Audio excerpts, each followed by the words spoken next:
Hello guys, you are welcome once again in our class of English. Here we are learning our poem Amanda. This is the poem for class 10th and it is a poem number 6.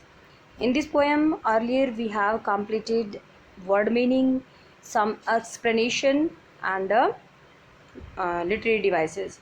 So in this section we are going to learn the central idea and summary of the poem. So be careful and just try to understand what the idea we are getting from the poem and what the summary of the poem is. So now let's start the central idea of the poem. Actually this poem Amanda, it's a story of a little girl Amanda. It's not the story of a girl, but it's the story of all the children who is facing continuously nagging by their parents. Due to that nagging, they became moody and sulky. They thought that it is the restriction on their freedom just to again and again having the instruction from their parents. But it's not so. They are your well wishers. You have to be just respectful towards them because they thought only of your better future. So in this poem, it's deal with the upbringing of a small child Amanda. एक छोटी सी बच्ची Amanda की कहानी है, कैसे उसका पालन पोषण किया जा रहा है ये हमें पता चलता है. It highlights the struggles faced by the child. बच्चा क्या क्या स्ट्रगल फेस कर रहा है इसमें ये हाईलाइट किया गया है. ठीक है. हमारी जो पोइट है Robin Klein makes an important point that a child should never be denied freedom. वो हमें अच्छे से बताती है कि एक बच्चे की फ्रीडम को कभी भी नहीं छीनना चाहिए, कभी भी उसकी फ्रीडम को उससे नहीं लेना चाहिए. Though it is parents who are responsible for the proper upbringing of their child, but that should not make a child feel trapped. हालांकि ये बात बिल्कुल ठीक है कि पेरेंट्स ही रिस्पॉन्सिबल होते हैं बच्चे के अच्छे ग्रोइंग के लिए, बच्चे के अपब्रिंगिंग के लिए, लेकिन इसका ये मतलब नहीं है कि बच्चों को बिल्कुल कैद खाने जैसा फील कराया जाए, यानी कि बच्चों को ट्रैप नहीं फील कराना है. सही बात है कंसर्न दिखाने, लेकिन बात बात पे उनके लिए टोका टाकी का मतलब होता है कि बच्चों को हम डिमोटिवेट कर रहे हैं कि तुम कुछ नहीं कर सकते. ठीक है. बच्चों को फील कराना चाहिए कि आप फ्री हो, आप भी कुछ कर सकते हो, इसलिए उनको थोड़ा सा फ्री छोड़ देना चाहिए. लेकिन यहाँ पे जो अमेंडा की मदर है वो कॉन्स्टेंटली उसको इंस्ट्रक्शन देती रहती है about her dos and don'ts. इससे बच्चों को फील होता है कि she is nothing and she is almost trapped in her the instruction of her mother and that's why she want freedom. तो अमेंडा को उसके जो पेरेंट्स हैं वो चाहते हैं कि सोसाइटी में एक बहुत अच्छा इंसान बनाए, इसीलिए वो उसको ट्रेनिंग दे रहे हैं. ठीक है. इसीलिए वो चाहते हैं कि उसकी फ्रीडम को थोड़ा सा कम किया जाए. ऐसा नहीं है कि जिस समय पे वो चाहे जागे, ठीक है, जिस समय पे चाहे वो सोए, जहाँ जाए खेले, जहाँ चाहे उठे बैठे. ठीक है. चाहे वो गंदी रहे, चाहे वो अपना रूम साफ ना करे, चाहे होमवर्क ना करे. तो पेरेंट्स ऐसा नहीं बनना देना चाहते उसको. पेरेंट्स चाहते हैं इतनी भी आज़ादी ठीक नहीं है. वो चाहते हैं कि वो एक बहुत अच्छा इंसान बने सोसाइटी में, तो इसीलिए उसको कॉन्स्टेंटली इंस्ट्रक्शन देते रहते हैं. सो इस पॉइंट पे अमेंडा सोचती है कि उसकी आज़ादी को छीन लिया गया है. Her imagination is not given enough space. और वो सोचती है कि उसकी इमेजिनेशन को भी स्पेस नहीं दिया गया है और इसलिए वो एंग्री हो जाती है. कभी वो ऑर्फन बनना चाहती है, ठीक है, और वो मूडी भी बन जाती है. कभी ऑर्फन बनना चाहती है, कभी मरमेड बनना चाहती है, कभी वो रेपुंजल बनना चाहती है और इस तरह से वो मूडी बन जाती है. यानी कि हर टाइम मुंह फुला के रखती है, एक स्टेबल कंडीशन में नहीं रहती है. ठीक है. सो ये हमें बताती है, हमारी जो पोएम है अमेंडा हमें बताती है कि किस तरह से बच्चे पेरेंट्स की जो कंसर्न है उसको कई बार क्या सोच लेते हैं कि उनकी फ्रीडम को कर्टेल किया जा रहा है. पेरेंट्स उनको बंद करना चाहते हैं, कैद करना चाहते हैं, लेकिन बेटा it's not so. You have to be perfect citizen. That's why you have to be careful about your do's and don'ts. So this one is going to be the summary. First, childhood period. This is a period of fantasies, यानी कि imagination का period होता है हमारा childhood वाला. Childhood is a period when children indulge in fantasies. बिल्कुल हमेशा कल्पनाओं में खोए रहते हैं बच्चे. ठीक है. कोई भी चीज़ देखते ही उनके मन में बहुत सारी कल्पनाएं, चाहे उनके लिए कोई बेस है या नहीं है, वो कभी पूरी होंगी या नहीं होंगी, किसी बच्चे को कोई मतलब नहीं है. सिर्फ उनको अपने सपनों में रहने से मतलब होता है. इसीलिए वो प्रॉब्लम भी फेस करते हैं और पेरेंट्स को पता होता है कि बच्चों को इतना एक्सपीरियंस नहीं है, वो नहीं समझ पाएंगे इस दुनिया को, और इसीलिए वो अपनी इंस्ट्रक्शन उनको देते रहते हैं. When they start growing up, their parents expect them to behave more responsibly. और पेरेंट्स चाहते हैं कि बच्चे जैसे ही ग्रो अप करें, जैसे ही थोड़े से बड़े हों, वो प्रॉपर बिहेव करें, वो रिस्पॉन्सिबिलिटी अपनी समझें। So parents start nagging and giving instruction at every step. इसीलिए पेरेंट्स नैगिंग करते हैं, टोका टाकी करते हैं और हर स्टेप पे इंस्ट्रक्शन देना स्टार्ट करते हैं। Children don't want to be instructed and guided the way their parents want. लेकिन बच्चे बच्चे तो बिल्कुल नहीं चाहते कि उनको इंस्ट्रक्शन दी जाए, उनको गाइड किया जाए, ठीक है, उनकी पेरेंट्स के तरीके से जिया जाए। They feel that their freedom is being curtailed. उन्हें लगता है कि उनकी आज़ादी को कम कर दिया गया है, कट कर दिया गया है। If parents keep on nagging the children escape to the dreamy world. यानी कि पेरेंट्स इस तरह से नैगिंग करते रहेंगे तो बच्चे क्या करेंगे, फिर ड्रीमी वर्ल्ड में ही जीते रहेंगे। और ड्रीमी वर्ल्ड कैसा है, फैंटेसीज वाला, इमेजिनेशन वाला वर्ड है। They don't want to come out of this fanciful word so early. और इस तरह से वो इस फैंसीफुल वर्ड से बाहर नहीं आना चाहते। दूसरा जो हमारा फेज शुरू होता है वो है अमेंडा के इंस्ट्रक्शन देने का। सबसे पहले तो जनरल बातें थी हर बच्चे के लिए, हर पेरेंट्स के लिए। अब शुरू होती है हमारी अमेंडा नाम की छोटी बच्ची की कहानी। अमेंडा की मदर हमेशा उसको इंस्ट्रक्शन देती रहती है about her dos and don'ts, क्या क्या करना है, क्या क्या नहीं करना है। So first of all the mother want that she should not hunch her shoulders down. अपने कंधे झुका के नहीं बैठना है। She wants her to sit properly, to sit in a proper postures. Amanda seems to be dropping her body towards one side. ऐसा लगता है कि अमेंडा अपनी बॉडी को एक साइड पे झुका के बैठती है। Her mother wants her to adopt the right postures and sit straight. उसकी माँ चाहती है कि उस लड़की को बिल्कुल तू सीधी रहे, सीधी बैठ। लेकिन अमेंडा को जब उसकी माँ इतनी सारी बातें उसको बोलती है कि अपने नाखून मत चबाओ, सीधे बैठो, तो अमेंडा को कोई असर नहीं हो रहा है। अमेंडा क्या करती है, बिल्कुल कोई जवाब नहीं देती, चुपचाप अपनी आंखें नीचे करके और सोचती रहती है, अपनी इमेजिनेशन में खो जाती है। वो बिल्कुल बॉदरेशन नहीं लेती, कोई चिंता नहीं करती कि उसकी माँ क्या कह रही है। She is lost in her dreamy world. अपने सपनों की दुनिया में खोई हुई है। She imagines as if she were in a quiet emerald island. वो सोचती है कि वो एक बड़े शांत हरे हरे आइलैंड पे हैं और उसके सिवा वहाँ पे कोई भी और नहीं है। और वो वहाँ पे मरमेड यानी कि एक फेरी के रूप में, एक जलपरी के रूप में वहाँ पे फ्रीली और खुश होके तैरती रहे, घूमते रहे। यानी कि she loves freedom very much and she doesn't want anybody to interrupt her there. ठीक है, सो फर्स्ट ये हो गया। उसके बाद उसकी माँ ने देखा कोई जवाब नहीं, वो फिर से उसको इंस्ट्रक्शन देती है। ठीक है, वो उससे पूछती है whether she has finished her homework, has she tidied her room, अपने रूम को उसने साफ़ कर दिया। Has she clean the shoes, क्या उसने अपने जूतों को साफ़ कर लिया है। इस तरह से माँ उससे बार बार पूछती रहती है। लेकिन अमेंडा को कोई फ़र्क नहीं पड़ता। वो क्या करती है, वो सोचने लगती है कि काश मैं एक ऑर्फन होती, काश मैं एक अनाथ लड़की होती। Because Amanda doesn't want so much instruction impose on हर।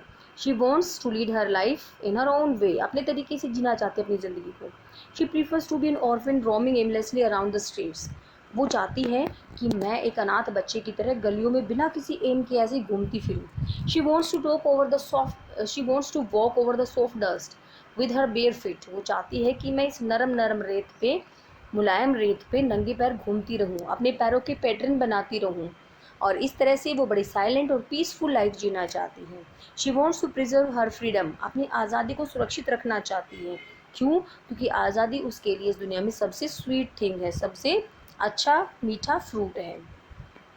उसकी मदर फिर से देखती है कि अमेंडा का कोई रिस्पॉन्स नहीं, इसलिए उसको फिर इंस्ट्रक्शन देती है कि Amanda don't eat so much chocolates and she also make her to remember all the things, all the acne problem which she has faced due to the eating so much chocolates. ठीक है, earlier in her life she faced the pimples, that's why the mother instructed that if you continue eating so much chocolates there will be the problem of acne on your face. But Amanda doesn't bother what her mother is saying, nor does she look at her mother when she is giving her instruction. Every time she just let her head down and just thinking something. But mother wants her just to look at her while she is speaking to her. At the asking of these questions, Amanda became so much indulged in her dreamy world that she imagines herself as Rapunzel.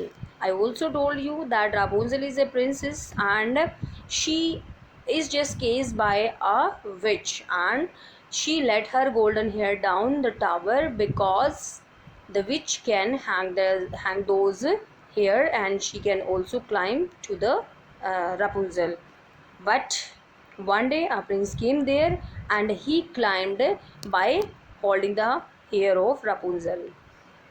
In this way, Amanda also imagines that she should be Rapunzel, but like Rapunzel, she don't let her down, don't let her hair down, so that nobody can come there and interrupt in her freedom. इसका मतलब क्या है, Rapunzel की तरह Amanda भी freedom में रहना चाहती है, एक ऊंचे टावर पे रहना चाहती है, लेकिन जैसे अमेंडा ने किया, अपने बालों को नीचे लटकाया था, अमेंडा बिल्कुल ऐसा नहीं करेगी। क्यों? क्योंकि वो चाहती नहीं है कि कोई भी उसके ड्रीमी वर्ल्ड में आए, कोई भी उसकी साइलेंस में एंटर करे, ठीक है। इसलिए वो कभी भी अपने बालों को नीचे नहीं लटकाएगी और किसी को भी अपनी आज़ादी को नहीं छीनने देगी। अब उसका ऐसा रिएक्शन देख कर के अमेंडा का माँ को बड़ा गुस्सा आता है, ठीक है। वो उससे पूछती है कि अमेंडा, क्या तुम सल्किंग हो? सल्किंग का मतलब क्या तुम हमेशा मुंह फुला के बैठी रहती हो, ठीक है? क्या तुम अनहैप्पी हो? उसे लगता है कि अमेंडा हमेशा ही मूडी रहती है, ठीक है, और keeps on behaving like that she must stop sulking and feeling unhappy. और उसकी माँ कहती है, अमेंडा तुम्हें सल्किंग यानी कि इस मुँह बनाने को छोड़ना होगा और अनहैप्पी फील करना भी बंद करना होगा, क्योंकि अगर तुम ऐसा नहीं करोगी तो लोग सोचेंगे कि अमेंडा हमेशा दुखी रहती है, और उसका दुख का कारण कौन है? उसकी माँ है। क्यों? Because she is always nagging at her, हमेशा उसको नैगिंग करती रहती है, टोका टाकी करती रहती है। So in this way, in this poem we feel that Amanda is an Amanda is a school going girl and she loves freedom very much. She wants, it means she not only wants but she yearns for her freedom. For the sake of freedom, she also neglected her mother's instructions. She wants that she should never be nagged by her mother because she loved freedom very much. For this, she imagines different conditions. Like for the one, she want to be the mermaid. Next, she want to be an orphan, and in last situation, she wanted to be a Rapunzel. ठीक है, and in this way, she wanted to be free. Now let us read some of the questions. The question I'm going to deal are the questions from text and question from the